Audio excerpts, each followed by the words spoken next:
Hi everybody, this is Mrs. Martin with the Team Cheetah in case you missed it for Wednesday, September 30th, 2020. Today's class was a shortened class period. Our 2-hour delay schedule went into effect today and will be in effect for every Wednesday from now until the end of the marking period. And it allows for students to have a little extra rest in the morning. But it also shortens our class period. So today's, in case you missed it, is brief. Today in class, we went over how to create sentences using context clues. So as we were preparing for this Friday's vocabulary quiz, students were concerned about the use of the sentences in the third section of the quiz.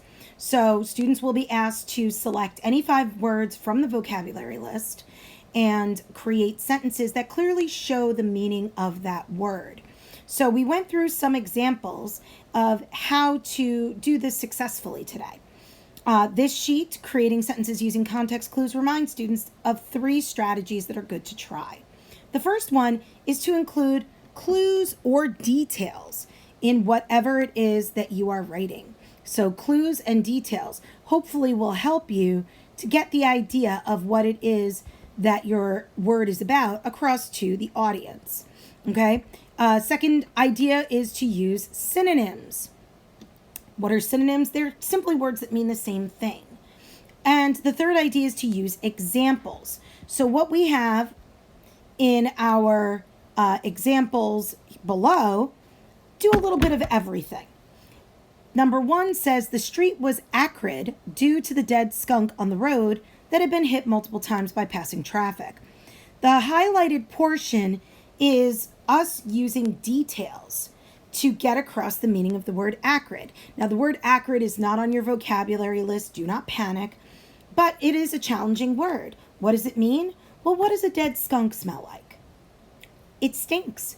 And so that's really what acrid means. It means smelling bad. So that's how we can figure out what acrid means based on that sentence, because it's a good sentence that uses context clues. The second example uses example, and the example it gives us is highlighted.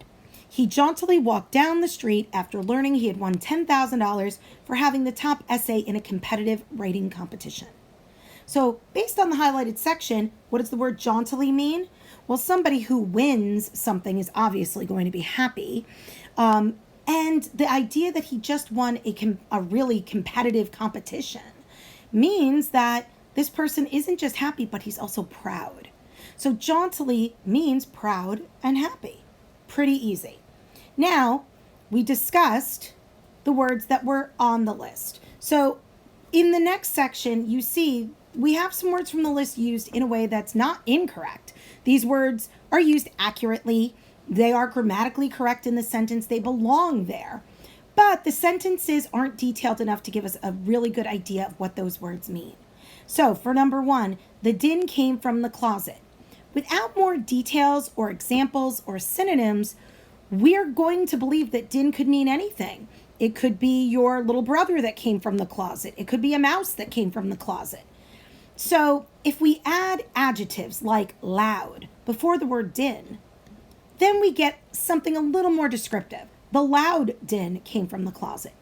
We still don't know what din means, but we get the idea it has to do with sound, okay?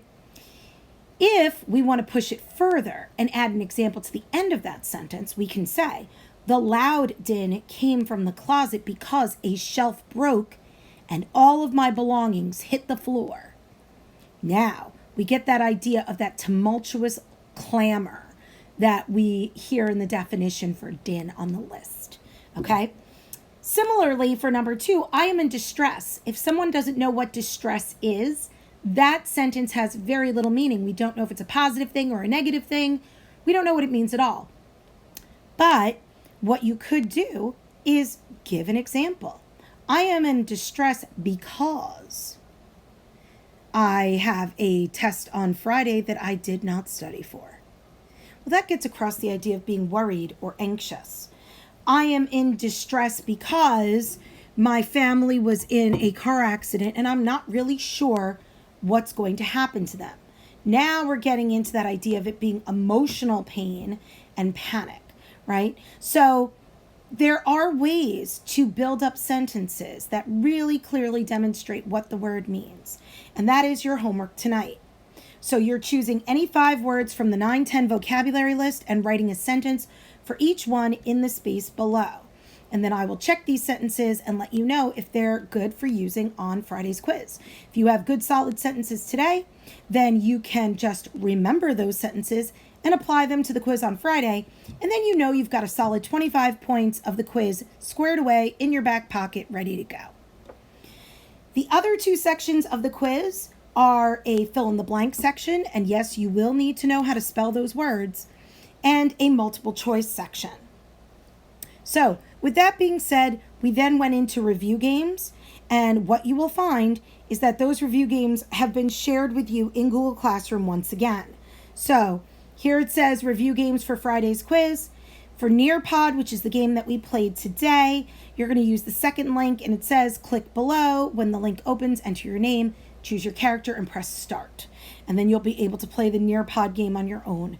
For Quizlet games, then you're going to use the Quizlet link, and then you're going to select either Match or Gravity. Those are the 2 games that are available for you to play. Of course, you could use Quizlet to make your own test or to use the flashcard function. You are welcome to use it in any way that you can in order to prepare for Friday's quiz. If you have any questions about today's work or the upcoming quiz, please feel free to contact me via email. My email address is lmartin, MARTIN, @sufferancentral.org. Have a great day.